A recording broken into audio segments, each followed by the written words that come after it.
ملتزم پر آپ نے دیکھا کہ لوگ اپنے سینے رگڑتے ہیں، اور ملتزم پر ایک خاص عمل اکثر پہلے بھی میں ذکر کرتا ہوں، جو بھی انسان گیا ہے اللہ تبارک و تعالیٰ سب کو زندگی میں بار بار حج کی عمرہ کی سعادت کی توفیق عطا فرمائے۔ اونچی آواز سے آمین تو کہہ دو یار،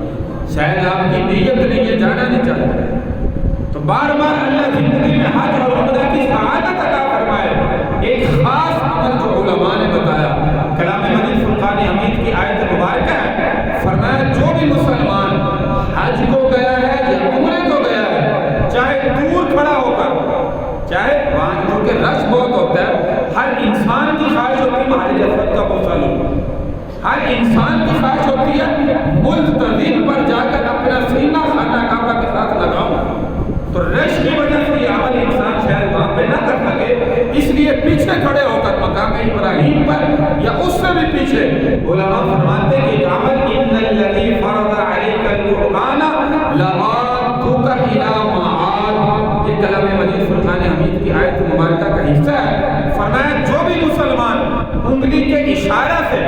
دور کھڑا ہو کر اس آیت مبارکہ کو ملتزم کی جگہ پر، جو خانہ کعبہ اور حجر اسود کے درمیان کا حصہ ہے، جہاں پہ لوگ خانہ کعبہ کے ساتھ چمڑ رہے ہوتے ہیں، اپنا سینہ دیوار کے ساتھ لگا رہے ہوتے ہیں، فرمایا اس جگہ پر ان الذی فرض علیک القرآن لآتوک الی معاد، یہ آیت مبارکہ اپنی انگلی کے اشارے سے تعریف کرے اور نیچے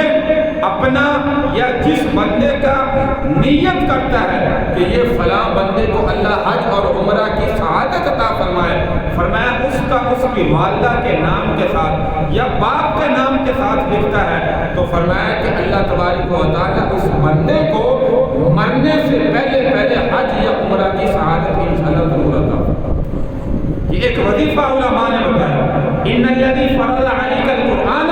لآتوک الی معاد، فرمایا یہ آیت مبارکہ وہ آیت مبارکہ ہے کہ جب اللہ تبارک و تعالیٰ نے اپنے محبوب صلی اللہ علیہ وسلم کو فرمایا کہ آپ بیت اللہ کو خانہ کعبہ کو چھوڑ کر مدینہ میں ہجرت فرما جائیں، مدینہ میں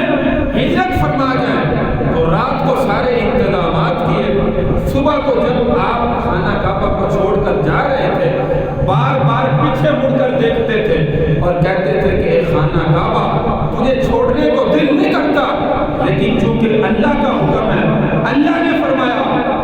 تیری قوم کے لوگ مجھے یہاں پر رہنے نہیں دیتے، تکلیفیں دیتے ہیں، اس لیے اللہ کا حکم پورا کر رہا ہوں اور تجھے چھوڑ کر جو ہے وہ یہاں سے مدینہ میں ہجرت کر رہا ہوں۔ تو اس وقت اللہ کے نبی نے یہ آیت مبارکہ تلاوت فرمائی، ان الذی فرض علیک القرآن لآتوک الی معاد،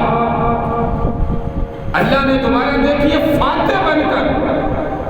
جب بیت اللہ کو فتح کیا، خانہ کعبہ کو فتح کیا، فاتح بنا کر اللہ نے اپنے محبوب کو دوبارہ خانہ کعبہ میں واپس، تو یہ آیت مبارکہ کا عمل جو بھی اللہ تبارک و تعالیٰ جس مسلمان کو حج یا عمرہ کی سعادت کی توفیق عطا فرمائے، وہ اپنا نام لکھے گا، بار بار اللہ حج عمرہ کی سعادت عطا فرمائے گا، اپنے رشتہ داروں کا، بہن بھائیوں کا، عزیز و اقارب کا، جس کا نام تحریر کرے گا، موقع ملے اس عمل کو ذہن کے اندر رکھے۔